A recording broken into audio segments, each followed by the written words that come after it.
Glare in general is a problem outdoor just because you've got a dark environment and you're adding a bright light source in. And so that's one of the primary issues.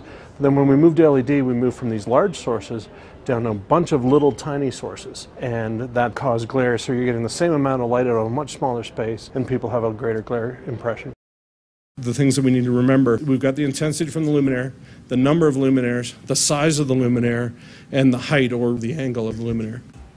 In roadway, disability and discomfort glare, basically disability glare limits your ability to see something, so you're disabled that way. How this works is, as the light goes through your eye, it hits all the medium of your eye, so the cornea, the lens, the vitreous humor, all those things, and it scatters. So every time it hits something, it scatters, and it keeps scattering. And so it basically casts a veil of light across your retina. Discomfort glare is causing discomfort, irritation in the driver. There's some other things that we talk about but don't really have good metrics for. One is nuisance glare. It's just sort of a light source that's kind of bugging you, but really not causing you any discomfort or pain. And the other problem in roadway is discomfort glare is periodic as you go underneath these luminaires. And so it's, I've got discomfort, I don't have discomfort, I've got discomfort, I don't have discomfort. And it's very fatiguing as that goes along.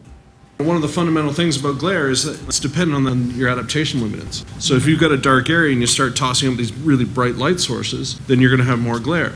And there's a lot of cool luminaires out there. I think the variety of approaches that we're seeing in terms of lighting a space and different opportunities that LED provides, whether it's on a roadway cutting sharp backlight drop-off to reduce light trespass, or in a parking lot where you've got a wide open space that gives you good color rendition as a person walks through.